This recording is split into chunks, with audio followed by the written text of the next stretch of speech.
Hi to everyone, this is Sujit Singh. Welcome to all my lovely audience on my YouTube channel. तो इस series के अंदर हम बहुत सारे इम्पॉर्टेंट एनसीईआरटी के कॉन्सेप्ट को बहुत ही क्रिस्टल क्लियर में अंडरस्टैंड करते हैं बेटा। तो आज के लेक्चर में हम अंडरस्टैंड करेंगे कि ब्लड क्लॉटिंग मैकेनिज्म क्या होती है और साथ में साथ किसी पर्सन का ब्लड ग्रुप किस फैक्टर की वजह से डिटरमाइन होता है कि पर्सन का ब्लड ग्रुप ए होगा, बी होगा, ए बी होगा और ओ होगा। ठीक है, तो पहले हम अंडरस्टैंड करते हैं ब्लड क्लॉटिंग। तो देखो, ब्लड क्लॉटिंग जो है ना, एक तरह की कैस्केड रिएक्शन है। ठीक है, मतलब जब भी आपके बॉडी में कभी इंजरी हो रही है तो उस टाइम पर बॉडी जो है परफॉर्म करती है एक रिएक्शन जिसको हम बोलते हैं ब्लड क्लॉटिंग। ब्लड क्लॉटिंग का अल्टीमेट पर्पस क्या है बेटा? ताकि हमारे बॉडी से ब्लड का लॉस ना हो। इंजरी के दौरान ब्लड का अगर बहुत ज़्यादा लॉस हो गया तो ब्लड का वॉल्यूम चेंज हो जाएगा। ब्लड का वॉल्यूम अगर चेंज हो गया बेटा तो ब्लड का प्रेशर भी क्या हो जाएगा? चेंज हो जाएगा। तो पर्सन जो है वो सरवाइव नहीं कर पाएगा। तो इस चीज़ को प्रिवेंट करने के लिए हमारी बॉडी एक रिएक्शन शो करती है जिसको हम बोलते हैं ब्लड क्लॉटिंग। अब देखो, जब भी किसी पर्सन के बॉडी के अंदर कहीं पर भी इंजरी हो रही है तो उस इंजरी के दौरान जो इंजर्ड टिश्यू है वो क्या रिलीज करेंगे बेटा? क्या रिलीज करेंगे? थ्रोम्बोप्लास्टिन। थ्रोम्बोप्लास्टिन ये वही फ्लूइड है जो प्लेटलेट्स के अंदर क्या होता है? फिल्ड होता है। तो इंजर्ड टिश्यू ने क्या रिलीज किया? थ्रोम्बोप्लास्टिन। थ्रोम्बोप्लास्टिन जो है वो अट्रैक्ट करेंगे और ज़्यादा प्लेटलेट्स को। जितना ज़्यादा प्लेटलेट्स उस पर्टिकुलर रीजन में माइग्रेट करेंगे तो प्लेटलेट्स जो है सिक्रीट करेंगे क्या बेटा? थ्रोम्बोप्लास्टिन। अब बहुत सारा थ्रोम्बोप्लास्टिन मिल करके एक्टिवेटेड कॉम्प्लेक्स एंजाइम को क्या कर देंगे? एक्टिवेट कर देंगे। किसी एक कॉम्प्लेक्स एंजाइम को क्या कर देंगे बेटा? एक्टिवेट कर देंगे। कॉम्प्लेक्स एंजाइम कौन सा है? थ्रोम्बोकाइनेज। अब देखो, थ्रोम्बोकाइनेज के दो ही मेजर फंक्शन है। एक तो फंक्शन है बेटा कि उस पर्टिकुलर रीजन में जो हिपैरिन मॉलिक्यूल्स हैं उनको क्या कर देना? इनएक्टिवेट कर देना। क्योंकि हिपैरिन मॉलिक्यूल्स जो है वो नेचुरल एंटी ब्लड कोगुलेटेंट फैक्टर हैं। जब तक ये एक्टिव रहेंगे तब तक कभी भी ब्लड क्लॉटिंग की प्रोसेस स्टार्ट नहीं हो सकती है। तो सबसे पहला काम है बेटा थ्रोम्बोकाइनेज का, क्या है? इनएक्टिव कर देना हिपैरिन। ठीक है, और दूसरा काम क्या है बेटा कि जो प्रोथ्रोम्बिन है उसको थ्रोम्बिन में क्या कर देना? कन्वर्ट कर देना। तो इसके कितने इंपॉर्टेंट फंक्शन है? दो मेजर फंक्शन है। तो जो प्रोथ्रोम्बिन है उसको किस में एक्टिवेट कन्वर्ट कर दिया जाता है बेटा? थ्रोम्बिन। प्रोथ्रोम्बिन कैसा है? इनएक्टिव। अब देखो, जितने भी ब्लड क्लॉटिंग में ब्लड क्लॉटिंग फैक्टर्स हैं हमारे ब्लड के अंदर बेसिकली ये इनएक्टिव फॉर्म में होते हैं। एक फैक्टर जो है वो अगले फैक्टर को क्या करता है? एक्टिवेट करता है। इसीलिए हम इस रिएक्शन को बोलते हैं कैस्केड रिएक्शन या चेन टाइप की रिएक्शन। तो बहुत ढेर सारा थ्रोम्बोप्लास्टिन मिल करके क्या एक्टिवेट कर देगा बेटा? कॉम्प्लेक्स एंजाइम को एक्टिवेट कर देगा जिसका नाम है थ्रोम्बोकाइनेज। और थ्रोम्बोकाइनेज ने क्या कर दिया? प्रोथ्रोम्बिन को थ्रोम्बिन में कन्वर्ट कर दिया। अब जैसे ही हमारे ब्लड के अंदर थ्रोम्बिन जो है एक्टिव फॉर्म में होगा वो फिब्रिनोजन को फिब्रिन में कन्वर्ट कर देगा। और फिब्रिन जो है ना वो एक तरह का इनसॉल्युबल फाइबर है।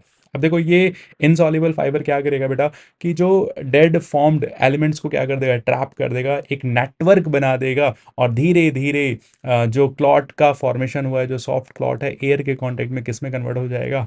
हार्ड क्लॉट में कन्वर्ट हो जाएगा। और ओवरऑल हम बोलते हैं कि ब्लड क्लॉटिंग की प्रोसेस क्या हो गई? कंप्लीट हो गई। अब देखो, ये क्लास 11th के एनसीईआरटी में बहुत प्रिसाइजली ब्लड क्लॉटिंग के मैकेनिज्म को बताया गया है। अगर आप देखोगे तो पूरे ब्लड क्लॉटिंग मैकेनिज्म में 13 डिफरेंट ब्लड क्लॉटिंग फैक्टर्स क्या काम करते हैं बेटा? ब्लड क्लॉटिंग को क्लॉट करने में हेल्प करते हैं। तो पहली बात, ब्लड क्लॉटिंग की जो रिएक्शन है वो कैसी रिएक्शन बेटा? कैस्केड रिएक्शन है जिसको हम बोलते हैं चेन रिएक्शन। ये एक तरह की ऐसी रिएक्शन है जिसमें हर एक सबस्ट्रेट मॉलिक्यूल जब प्रोडक्ट में कन्वर्ट होता है तो वो प्रोडक्ट एंजाइम की तरह बिहेव करता है और अगले स्टेप को क्या करता है? कैटालाइज करता है। तो हम बोल सकते हैं ब्लड क्लॉटिंग जो है it is a sequence of response that stop bleeding called as cascade mechanism और chain reaction where each product act as a enzyme for the next step. Okay, तो टोटल कितने फैक्टर्स काम करते हैं बेटा blood clotting में? In this reaction total number of blood clotting factor involve 13 different blood clotting factors होते हैं। और ज़्यादातर जो ब्लड क्लॉटिंग फैक्टर है वो कहाँ पर फॉर्म हो रहे हैं बेटा? लिवर मॉलिक्यूल, लिवर के अंदर क्या हो रहे हैं? फॉर्म हो रहे हैं। सिमिलर वे में अगर हम अंडरस्टैंड करते हैं तो ऐसे कौन से इंपॉर्टेंट आयन है जो ब्लड क्लॉटिंग में बहुत ही इसेंशियल रोल प्ले करते हैं? एक क्या है बेटा? कैल्शियम। दूसरा क्या है? विटामिन के। जो ये दोनों बहुत इंपॉर्टेंट रोल प्ले करते हैं ब्लड क्लॉटिंग रिएक्शंस के दौरान। अब देखो, हमने ऑलरेडी डिस्कस किया था कि जो कॉम्प्लेक्स एंजाइम है थ्रोम्बोकाइनेज, इसके दो ही मेजर इंपॉर्टेंट फंक्शन हैं। एक तो सबसे पहले क्या करेगा बेटा? हिपैरिन को इनएक्टिवेट कर देगा। तो हम बोल सकते हैं इनएक्टिवेशन ऑफ हिपैरिन, क्योंकि हिपैरिन किसकी तरह काम करता है? नेचुरल एंटी ब्लड कॉगलेंट फैक्टर है। ओके, दूसरा अगर हम लेके चलते हैं तो इसका फंक्शन क्या है बेटा? इट हेल्प्स किस में कन्वर्ट करने में हेल्प कर रहा है बेटा? तो प्रोथ्रोम्बिन को किस में कन्वर्ट कर रहा है? थ्रोम्बिन में। ये बात क्लियर, ये बात क्लियर है। अब देखो नेक्स्ट टॉपिक जो है ना, वो है ब्लड ग्रुप। तो ब्लड ग्रुप को हम डिटरमाइन करते हैं किसके बेसिस पे, एबीओ ब्लड ग्रुपिंग, और दूसरा किसके बेसिस पे बेटा, आरएच ग्रुपिंग के बेसिस पे। तो हमारे बॉडी के अंदर ना एक जीन है जिसको हम बोलते हैं जीन आई, और इस जीन आई के कितने फॉर्म्स हैं, तो 3 अल्टरनेटिव फॉर्म्स हैं। जनरली हर जीन के कितने फॉर्म्स होते हैं बेटा, 2 अल्टरनेटिव फॉर्म्स होते हैं। जीन आई के 3 अल्टरनेटिव फॉर्म है, आई ए, आई बी और स्मॉल आई, जिसमें आई ए और आई बी कैसे हैं बेटा, डोमिनेंट फॉर्म के जीन है, ठीक है। अब देखो जीन आई ए जब एक्सप्रेस करता है तो ए एंटीजन बनाता है, जीन आई बी अपने आप को एक्सप्रेस करता है तो बी एंटीजन बनाता है। सिमिलर वे में जो रेसेसिव जीन है ये एक्सप्रेस नहीं होता है, इसीलिए हम बोल देते हैं कि ये किसी भी तरह का एंटीजन का फॉर्मेशन नहीं करता। अब ये जो एंटीजन का फॉर्मेशन हुआ है, ये एंटीजन कहाँ पे प्रेजेंट है, रेड ब्लड सेल के प्लाज्मा मेम्ब्रेन पर, जो आगे चल करके एक इंपॉर्टेंट रोल प्ले करेंगे कि पर्सन का ब्लड ग्रुप ए होगा या ए बी होगा या बी ब्लड ग्रुप होगा या ओ ब्लड ग्रुप होगा। तो ये सारे एंटीजन कहाँ पे प्रेजेंट है बेटा, these antigens are present on the surface of red blood. ये क्लियर है बेटा, जो आगे चल करके क्या डिसाइड करेगा पर्सन का ब्लड ग्रुप का नेचर कैसा होगा। अब जैसे फॉर एग्जांपल किसी पर्सन का ब्लड टाइप कैसा है, ए है, मतलब उस पर्सन के रेड ब्लड सेल के प्लाज्मा मेम्ब्रेन पर किस तरह के एंटीजन प्रेजेंट है बेटा, किस तरह के ए एंटीजन प्रेजेंट है। अब देखो हमेशा ध्यान रखना कि अगर ए एंटीजन प्रेजेंट है तो ए एंटीबॉडी प्लाज्मा में क्या होगी, एब्सेंट होगी, इसके करस्पॉन्डिंग एंटीबॉडी क्या होंगी, जो हम बोलते हैं कि बी एंटीबॉडी क्या होगी, प्रेजेंट होगी। तो किसी पर्सन का अगर ब्लड टाइप ए है तो आरबीसी के सरफेस पर एंटीजन का नेचर कैसा है, ए एंटीजन है। और उस पर्सन के ब्लड प्लाज्मा के अंदर किस तरह के एंटीबॉडी प्रेजेंट होंगे बेटा, तो ऑल्टरनेटिव, ए अगर एंटीजन है तो बी एंटीबॉडी प्रेजेंट होंगे, अगर बी एंटीजन है तो कौन सा एंटीबॉडी होंगे, ए एंटीबॉडी होंगी, ठीक है। मतलब उसकी करस्पॉन्डिंग एंटीबॉडी क्या होगी, एब्सेंट होगी। अब किसी पर्सन का ब्लड टाइप कैसा है बेटा, ए बी टाइप है, तो उस पर्सन के रेड ब्लड सेल के प्लाज्मा मेम्ब्रेन पर ए एंटीजन भी प्रेजेंट है और बी एंटीजन भी प्रेजेंट है। तो अगर किसी पर्सन के आरबीसी पर दोनों तरह के एंटीजन प्रेजेंट हैं तो उसके ब्लड प्लाज्मा में किसी तरह के एंटीबॉडी प्रेजेंट नहीं होंगे, ठीक है। इसी तरीके से अगर हम अंडरस्टैंड करते हैं ओ टाइप के ब्लड ग्रुप में किसी भी तरह के एंटीजन जो हैं आरबीसी के सरफेस पे प्रेजेंट नहीं होते हैं। तो अगर कोई भी एंटीजन रेड ब्लड सेल के प्लाज्मा मेम्ब्रेन पर प्रेजेंट नहीं है तो उस पर्सन के ब्लड प्लाज्मा में दोनों तरह के एंटीबॉडी क्या होंगे, प्रेजेंट होंगे। तो अभी हमने अंडरस्टैंड किया कि ए टाइप जो है वो इस बात पे डिपेंड करता है कि पर्सन के रेड ब्लड सेल्स के प्लाज्मा मेम्ब्रेन पर किस तरह के एंटीजन प्रेजेंट है। तो अगर ए टाइप है तो ए एंटीजन प्रेजेंट होगा, बी टाइप है तो बेटा बी एंटीजन प्रेजेंट होगा। ए बी टाइप का ब्लड ग्रुप है तो मीन्स ए और बी एंटीजन दोनों प्रेजेंट हैं। और खास बात यह है कि ओ टाइप का जो ब्लड ग्रुप होता है उस पर्सन के रेड ब्लड सेल के प्लाज्मा मेम्ब्रेन पर किसी तरह की कोई भी एंटीजन प्रेजेंट नहीं होते हैं। ये बात क्लियर है, ये बात क्लियर है। अब देखो क्वेश्चन राइज होता है कि एंटीजन क्या होते हैं। तो एंटीजन जो है ये एक तरह के क्या है बेटा, ग्लाइकोप्रोटीन्स है, या बोल सकते हो एक तरह के प्रोटीन मॉलिक्यूल्स हैं, ठीक है।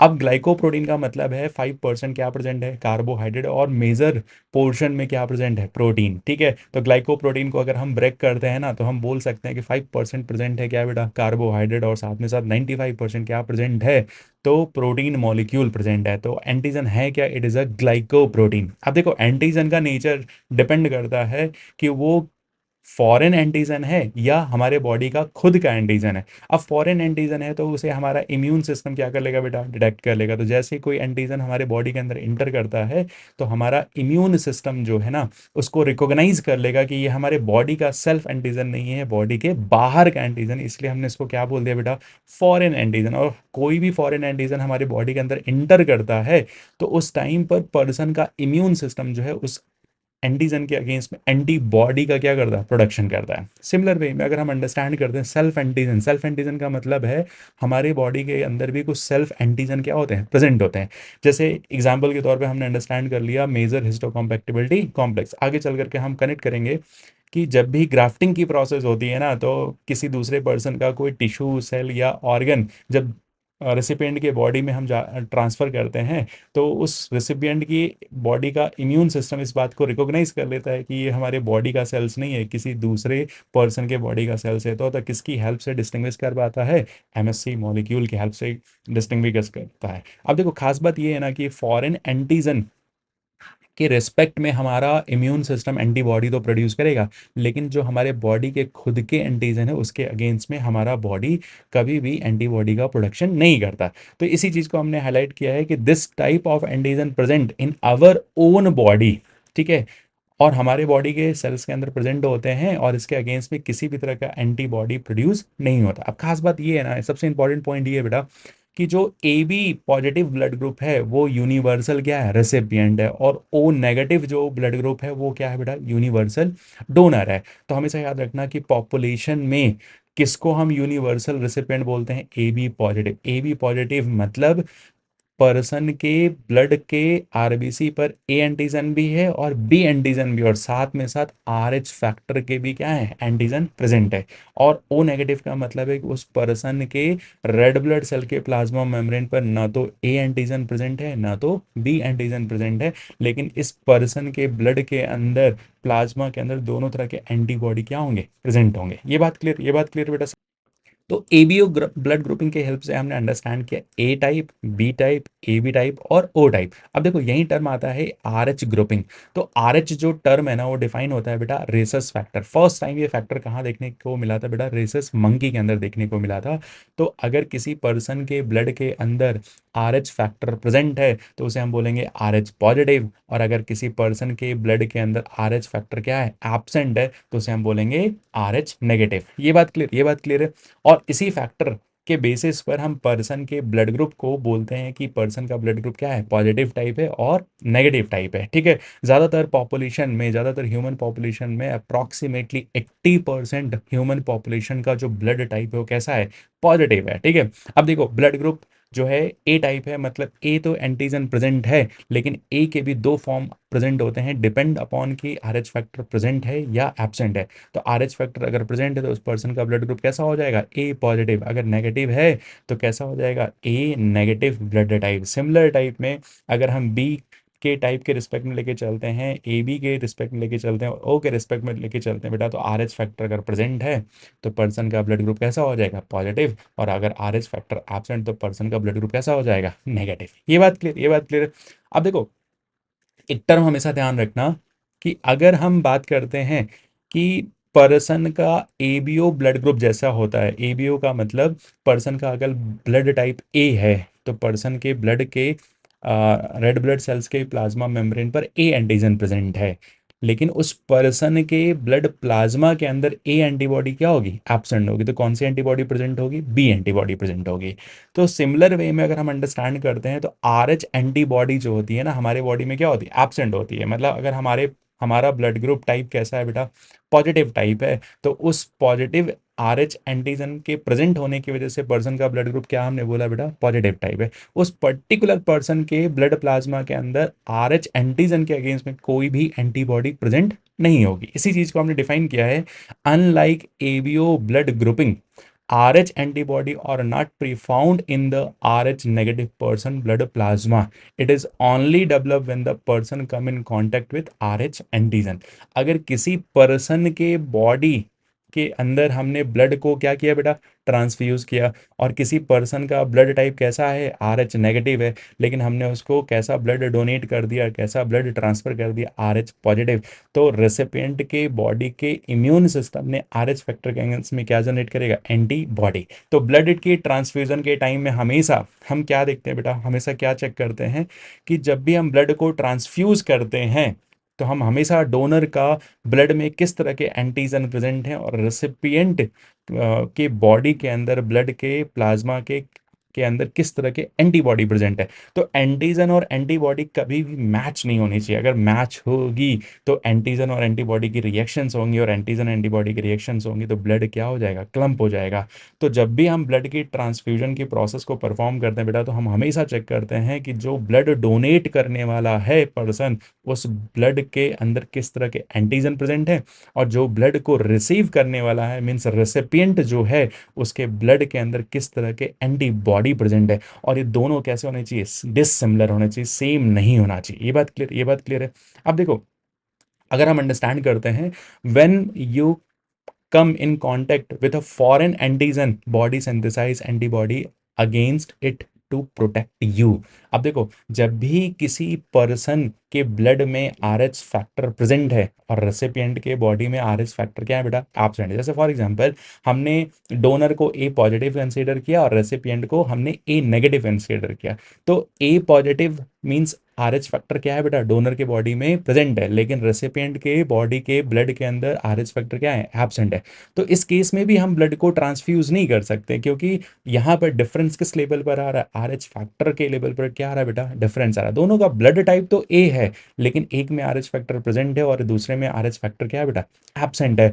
तो अब हम जब भी ब्लड को ट्रांसफ्यूज करते हैं तो उस लेवल पर भी चेक करते हैं देने वाले के ब्लड के अंदर किस तरह के एंटीजन हैं और रेसिपिएंट के बॉडी के अंदर किस तरह के एंटीबॉडी प्रेजेंट हैं। ये बात क्लियर, ये बात क्लियर है। अब देखो नेक्स्ट क्लास में ना हम अंडरस्टैंड करेंगे एक टॉपिक एरिथ्रोब्लास्टोसिस फेटोलिसिस। एरिथ्रोब्लास्टोसिस फेटोलिसिस को हम ऑल्टरनेटिवली और क्या बोलते हैं बेटा, हीमोलिटिक डिजीज ऑफ न्यूबॉर्न।